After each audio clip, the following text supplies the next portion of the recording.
Welcome to the FeelWell Podcast, where leadership is lived through the integration of mind, body, and business. I'm Dr. DeCicco, and today I'm joined by Syrita Morgan, attorney, author, and wellness visionary who is redefining what it means to truly thrive as a high-performing professional woman.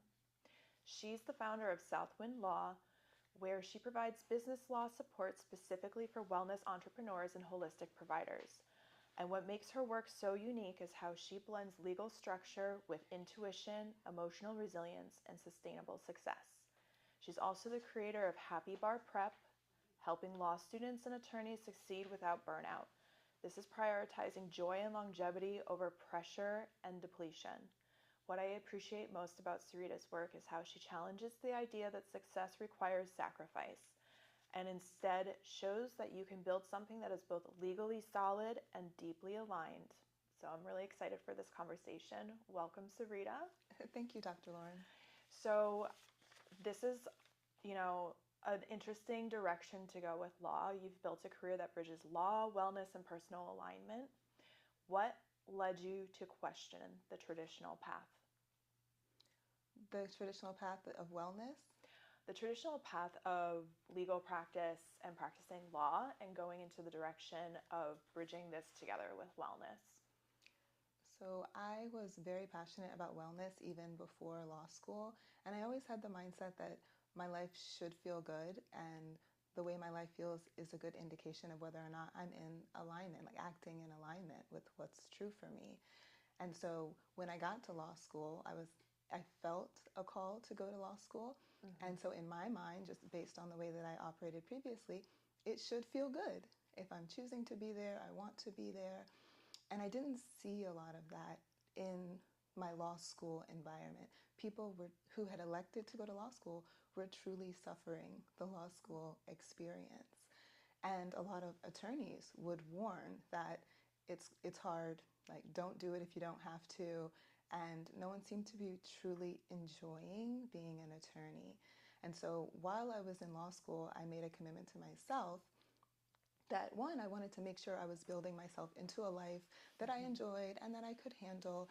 And I knew that if I didn't learn how to be a happy, thriving law student, I couldn't expect to snap my fingers after graduation and be a happy, thriving attorney.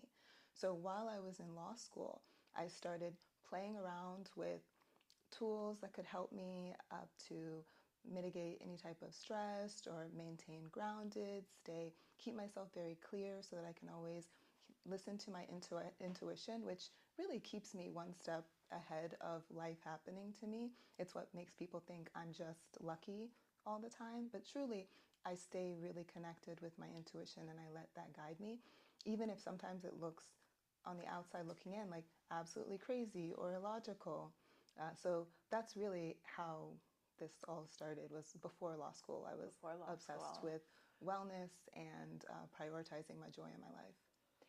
But you've carried this over into your business. When you first got out of law school, were you doing kind of traditional legal practice? What were you in first before? Yeah, so while I was in law school, I was absolutely obsessed with business, and I expected to be working with wellness practitioners and doing contract law and potentially doing some hospitality things as well, like retreats and festivals. Like that all really excited me. And all of my electives were in line with business. I did mergers, acquisitions, and financial strategy, securities law, business contract drafting. I TA'd for my business associations law professor. I took sales, like Uniform Commercial Code. And then when I would speak to women who were doing what I wanted to do, like having their own transactional practices or practicing business law, they all said, get litigation experience first. And okay. I fought it tooth and nail for a long time as advice because I didn't think that being a litigator fit my personality, and I didn't understand why I had to do it. I didn't think I would be good at it, but I went ahead and did that. So right out of law school, I had one elective that was related to litigation. I took a civil pretrial practice elective in my last year of law school and went straight into litigating for about 6 years. And do you feel like that really made a difference in what you're doing now? It was the lessons in that they were wanting you to get? The development as to how the law works, for sure. Part of my litigation was contract litigation, and I have carried that on into my practice, where if I need to for a client, I will engage in contract litigation or business litigation for a client. But yeah, it was absolutely helpful. I joke that it's like 13th grade. Like law school does not teach how to litigate and be an attorney in that sense, and I'm really grateful for that experience. It really helped me develop, I would say, even developing my kindness, to have it include me and my client, because I used to think I was such a nice person, which there are so many points of views that people have about being a nice person, that there are things you can and can't do because then you won't be perceived as nice.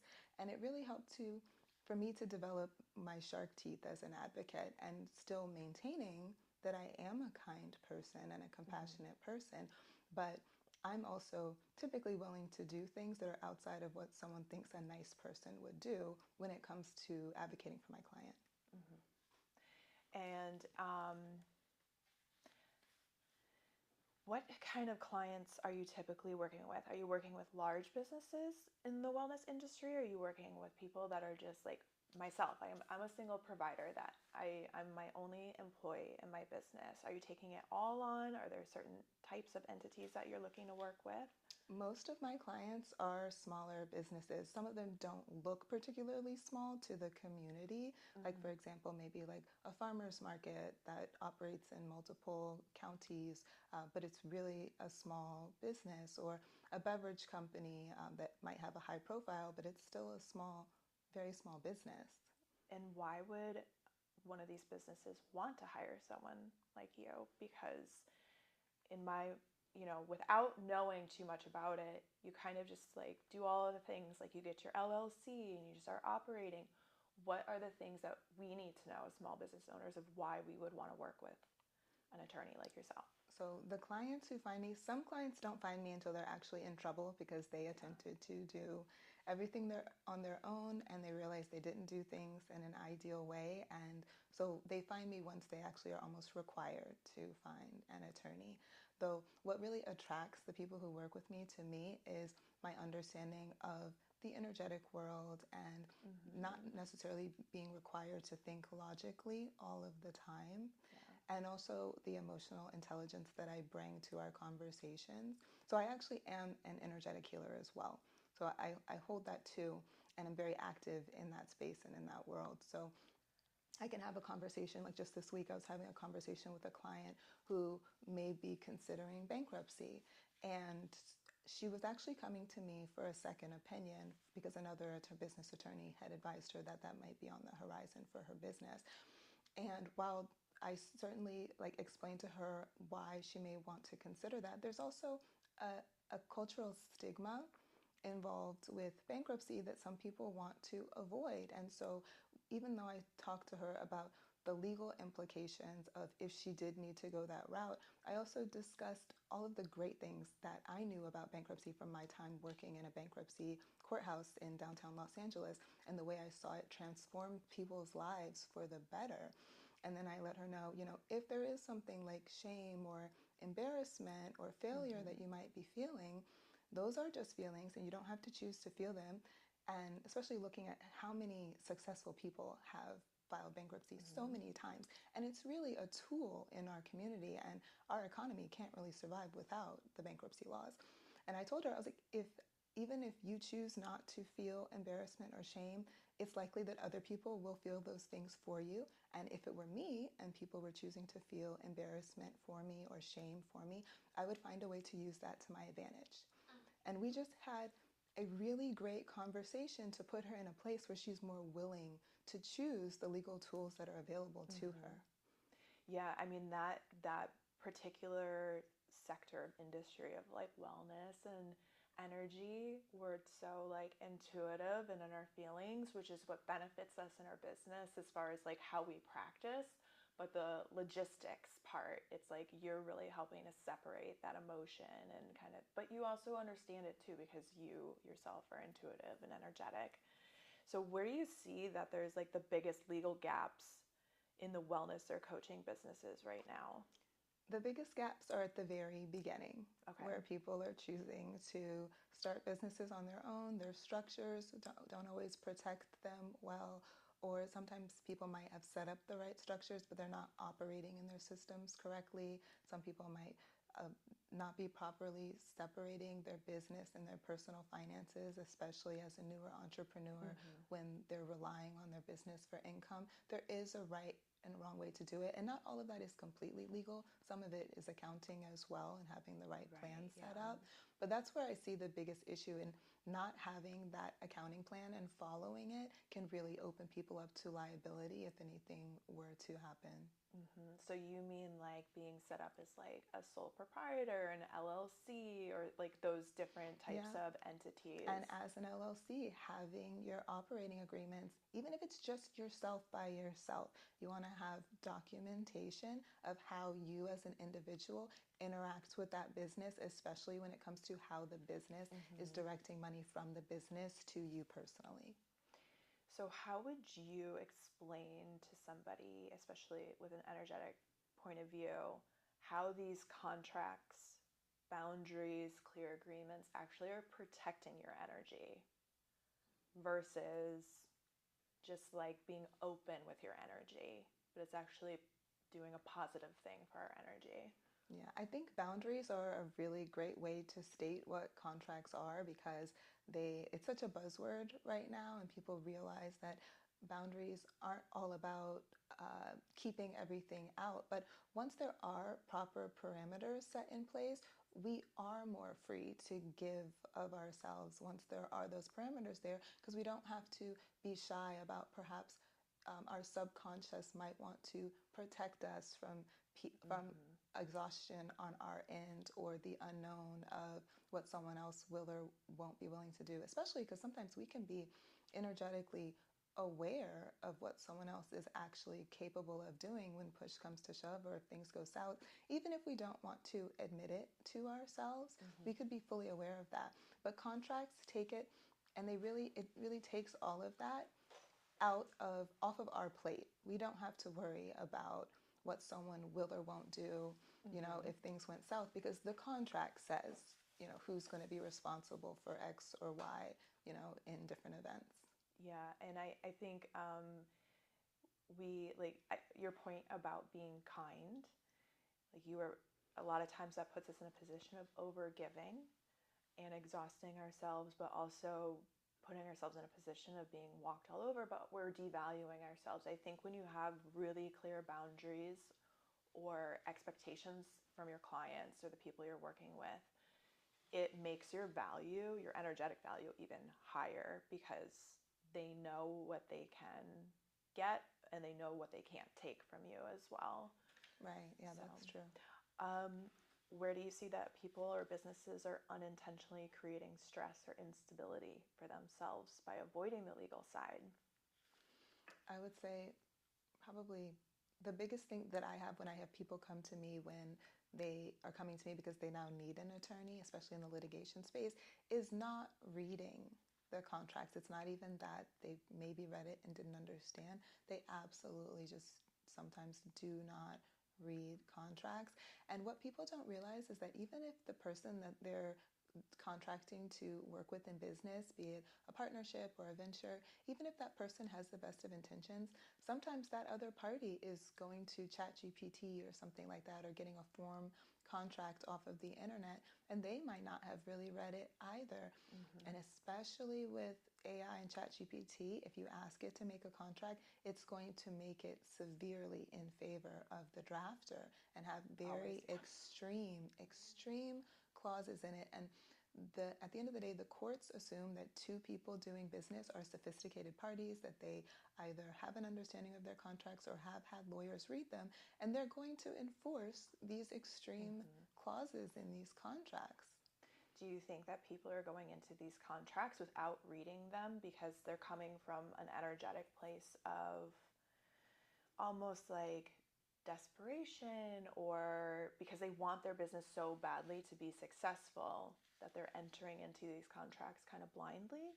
Like, where do you think the energy behind all of that is coming from? When I've seen it, unfortunately, it's been between two women who were friends before they contracted to work together in business. And I really think that the woman who ended up being my client fully trusted that the other person had both of their best interests at heart. But I also don't believe that the other party drafted that contract knowingly with the clauses that it had in it. And nobody really looked at the contract until things went south. Yeah, so sometimes I think people just don't expect for the worst case scenario. And as attorneys, we're always thinking about like, well, what if the worst case scenario? And we do that because our clients aren't looking to that. And I understand they have a vision and they're looking forward and wanting to see the best possible outcome. But sometimes we want to think of the best possible outcome for the worst possible situation. And that's where a good contract really comes into play. Yeah, I know. I think that we all want to look at the person we're going to work with and assume that they're going to show up in the best way or it's all going to work out perfectly. But it's really, and I think it takes, if you have a good contract between two people and it were to go south, like it takes a lot of pressure off of that part of it between the business relationship as well. Certainly. I had a situation with a client who was actually coming to me to review a contract before a venture took off. And the two parties had agreed to what they both wanted out of the partnership and why. And the contract that was drafted by the other party's attorney didn't reflect a lot of what their verbal agreement had been. And as soon as I brought it to my client's attention and we were able to go back and forth with the other attorney, the contract was fixed to reflect the actual agreement of the parties. But if my client had just signed it, it wouldn't have mattered. There was a clause in the agreement that stated that this written document is the entire agreement. So those past understandings would not have been able to get in, but for a few different extenuating circumstances, if the contract was actually brought into court. Mm-hmm. So what, in your mind as a professional that does this, what does an aligned, well-supported business that's protected itself look like behind the scenes? Like, what parameters have they set up for? What are kind of like the boxes you would check that would look like a nice, healthy, aligned business on paper? Well, it's going to depend on the type of business, but if your business is something that requires certain levels of insurance, typically like if you're offering products or any type of interaction with the general public, looking at what your insurance policy does cover, requires you to cover, and then if there are any interchangeable parts like different vendors that you work with or other parties that offer complementary services with you, looking at their insurance policies. Mm-hmm. And at the end of the day, making sure not only that throughout all of the insurance policies, there's coverage for everything that's going on, then going back to the contracts and making sure the contracts are shifting the liability to the appropriate parties that have the insurance for those concerns. Mm-hmm. So that's definitely something to consider. I would say someone, just for the well-being and peace of mind of the founder themselves, looking at the way that they're structured, and like I mentioned before, making sure that their interaction with the business is properly documented. That way there's never any challenge as to whether or not there was a commingling of funds or anything like that. That's really, really important for maintaining the business as a separate entity, because every state has laws for respecting businesses as separate entities so that people can go forward in business and possibly make mistakes or have to start over, and that should not harm or affect any of their personal life or personal assets.